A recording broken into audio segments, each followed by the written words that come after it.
Hello, I am Syren Nagakyrie, they, them pronouns. I am a white, non-binary person with shoulder-length brown hair, and behind me is the Disabled Hikers logo. And I am here with Judy Smith, a longtime disabled outdoor advocate and recreationalist, who's going to share a little bit of her story with us today. Welcome, Judy. I'm glad to be here. Yeah. Would you like to introduce yourself? Or I can say a little bit about myself. My name's Judy, and I do use she, her pronouns. I am a white, older lesbian. I have my gray hair pulled back in a braid. I'm light skinned and I'm wearing a gray turtleneck. And I am actually zooming in from Ohlone land. Um, They are the rightful owners of this place that I live called Oakland. Mhm. Yeah, so I was lucky enough to grow up in the mountains of Colorado.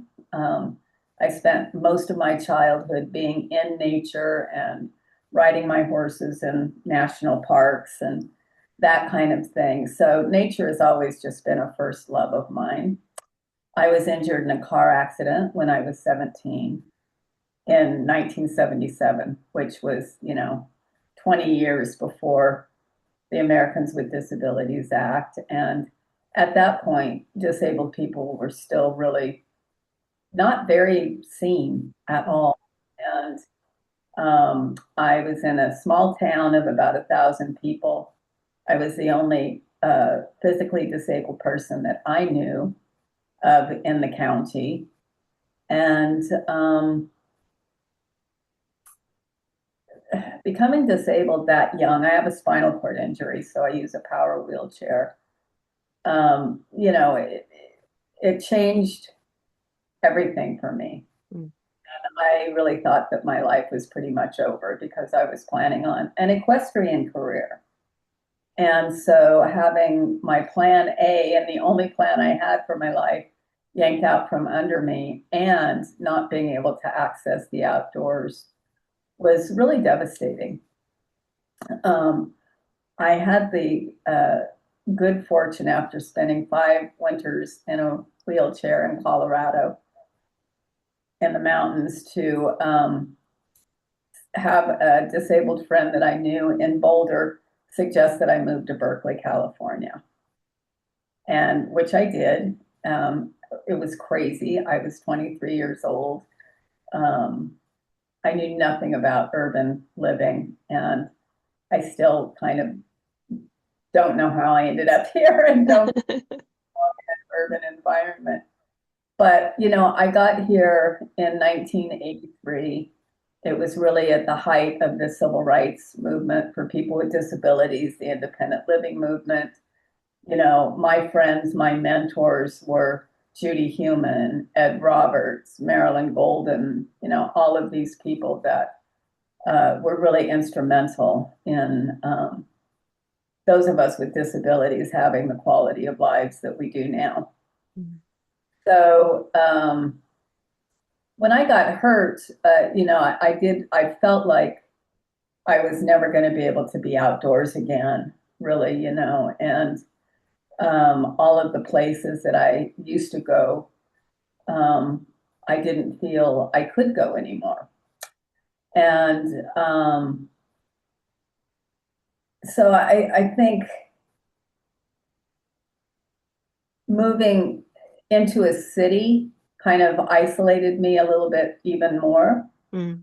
being outdoors, but I never lost my love for it. And we're really lucky in the San Francisco Bay Area. The East Bay Regional Parks District is the largest regional park district in the country, Mhm. and there's parks everywhere. And so of course I started going to parks and finding these places, and you know, um, a lot of them were somewhat accessible, but a lot of them had ridiculous barriers, like a log in front of the trailhead so that motorcycles couldn't get through. Hmm. That also meant people in wheelchairs couldn't get through. Gates that were too narrow for a wheelchair to get through. And so when the Americans with Disabilities Act really started saying, it's an imperative to make places accessible, I did start noticing a change. Hmm. And I was able to get outside more and do more. So now, I spend the majority of my free time as much as I possibly can. I retired from being a founding member and the artistic director of Access Dance Company Hmm. in Oakland. So, I had an indoor career. So when I retired in 2018, my imperative for myself was to get myself in nature more. Hmm. Um, when COVID hit, I was able to do the California Naturalist certification online, which made that possible really. Yeah. And so all of this stuff started opening up for me um, in terms of being in nature. Bonnie Lukowitz, who is at the Bay Area Adaptive Sports and Recreation Program, asked me if I would start doing accessible nature programming, Hmm. especially birding, and so I started doing that. So, my life now is really very much focused on being outdoors and making sure other disabled people can get outdoors. Yeah, I love that. Yeah. Do you have a favorite park in the East Bay? It is so beautiful there. And yeah. So, I have kind of my home patches, Hmm. Reinhardt Regional Park, Hmm. Oakland Hills. It's part of Redwood Regional Park. Um, and I also spent a lot of time out at Arrowhead Marsh, which is part of the Martin Luther King Jr. shoreline. It's out by the Oakland airport, and I avoided going there for most of the time I've lived in California. It just seemed too industrial, but it is a jewel of a wetland. So, especially in the winter, we have a lot of shorebirds and ducks and other water birds that come in. And, it's just a wonderful place. I was there last week and there's a burrowing owl there now, which seems really early. But, these two places are within 20 minutes drive for me. Yeah. Unfortunately, neither of them are very public transportation accessible. But then I also have favorite parks that are further south of me, Coyote Hills. Mm. I hiked there with my sister one day, who's not disabled, and we were there for 6 hours. And, there are a lot of trails that aren't accessible, but I think my favorite trails are the ones that I call accidentally accessible. Yeah. They're not the paved half-mile loop around the parking lot. Hmm. Um, they're ones that my power wheelchair does really pretty well outdoors. It's not specifically designed for that. It's my everyday chair. It just happens to do pretty well. So I am able to um, get around, terrain that I might not recommend other wheelchair users try, especially. Hmm. Um, but having a power wheelchair, it just really changed my life, and I'll tell you a story about that. I used a manual wheelchair when I got out of rehab, and I didn't want a power wheelchair because I thought it would make me more disabled. Mm. People would think I was more disabled. Yeah. But we lived on the side of a mountain with a rutted dirt driveway. My barn was down the hill. My arena was down the hill. I was still working with horses and I was teaching lessons and such, but I had to be pushed everywhere. My mom finally got disgusted with that, and she stuck my little brother in this portable electric chair that I had and sent him down the driveway to make sure he could do it without killing himself. And she said, "You're getting in that." And I was so pissed, but that changed my life Mm. because all of a sudden I could get around my mountain. And then I got an outdoor, a heavier duty power wheelchair. And I was able to go to the barn myself. We made the gates so that I could open them myself. I was able to go down the driveway. I still wasn't able to go on a lot of the trails that I went on, but it really opened up my life. And so um, I really encourage people um, to get as much assistive technology as they can Hmm. Yeah. because it does. And I'm not wheelchair bound. Um, this chair gives us our adaptive equipment gives us our freedom, and I really work to change that paradigm. Hmm. So if people introduce me as somebody who's wheelchair bound, I correct them right away. Yeah. So, being in a power wheelchair allows me to, of course, access the ADA accessible trails. And there are a lot of trails that I can't, but there are so many more um, that I can do that I didn't expect to be able to. Yeah. Yeah. And now I don't, I'm a bird watcher and I'm a slow birder. Hmm. I might be out for 4 or 5 hours and only go a half a mile or a mile. But for me that's just being outdoors, and I Yeah.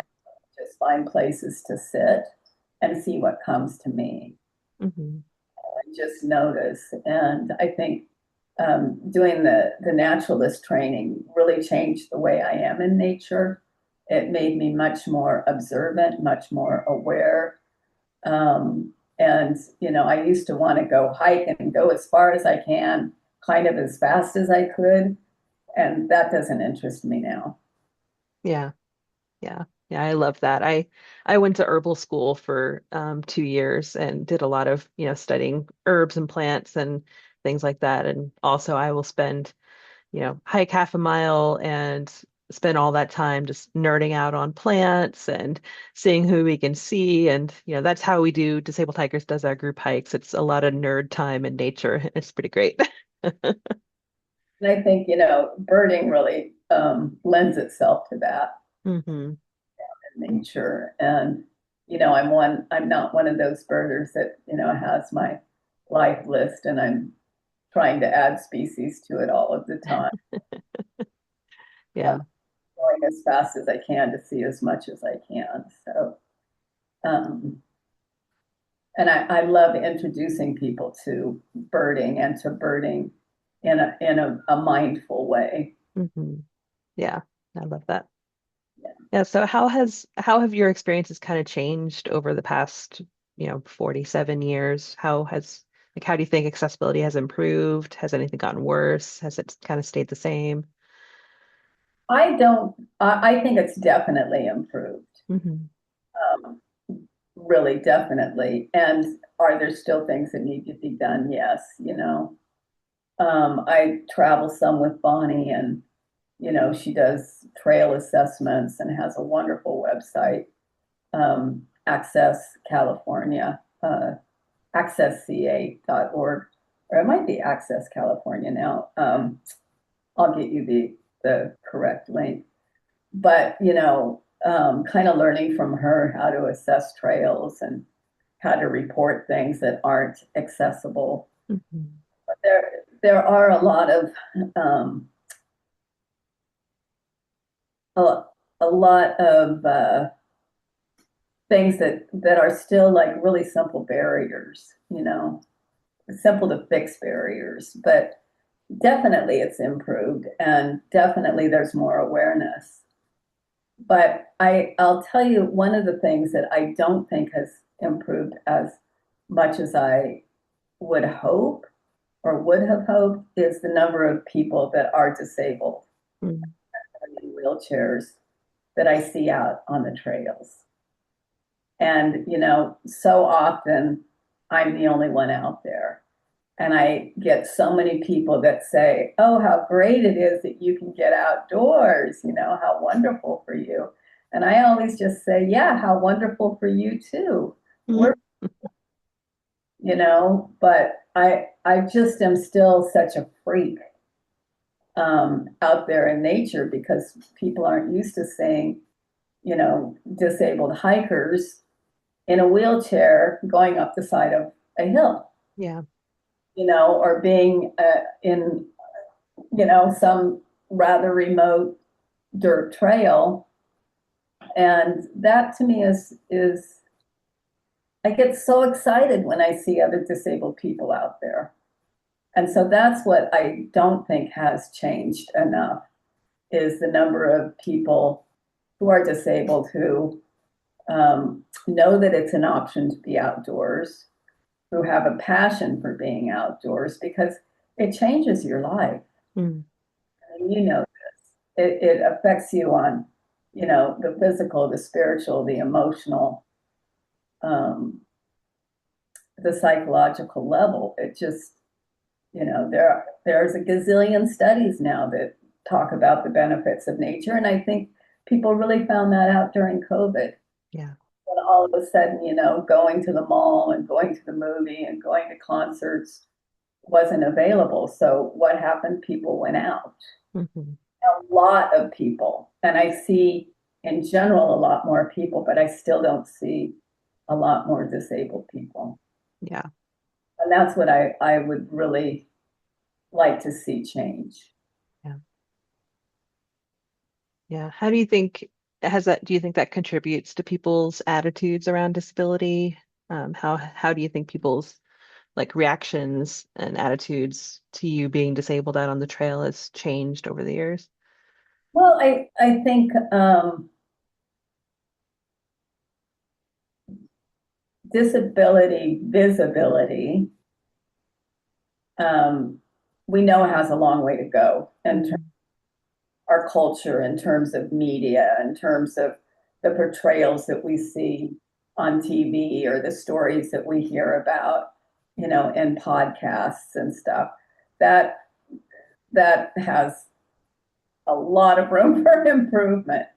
But I think when people and I think the same was true when I was dancing and with the dance company is that when people see disabled people doing something that they don't expect us to be able to do or seeing us in places that they don't expect to see us, I think it can't help but even subconsciously open the mind a little bit and to get people thinking a little bit differently about disability and about ability.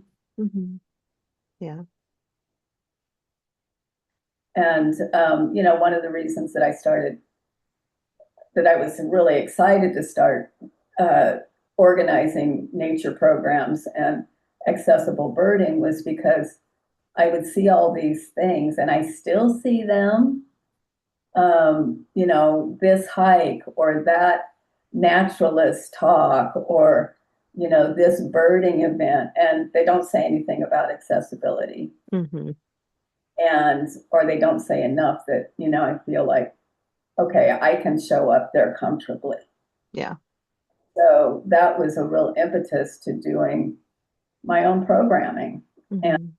you know, getting um, other people like more experienced birders involved as leaders so that I could also learn, and I think over the last 4 years, I'm pretty active with Golden Gate Bird Alliance, which used to be Golden Gate Audubon, but Hmm. are one of the organizations that changed our name specifically to become more welcoming. but anyway, I've gotten more involved in that, and I have seen um, more field trips starting to talk about the language more, accessibility language, describing the terrain, describing the slope, describing the length, that kind of thing. And I know that people in um, Golden Gate Bird Alliance are more used to seeing those of us with disabilities birding, because of the trips that I've been able to organize. The more of us who are disabled, who have the ability to get outdoors and to access nature and to get involved in things like, hiking groups and birding groups and, show up at events, the better it's going to be for all of us in the long run.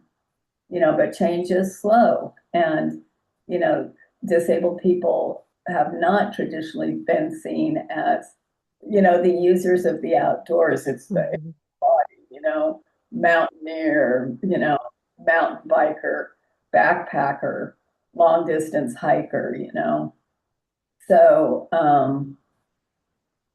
changing that idea about who is in nature is one of my passions.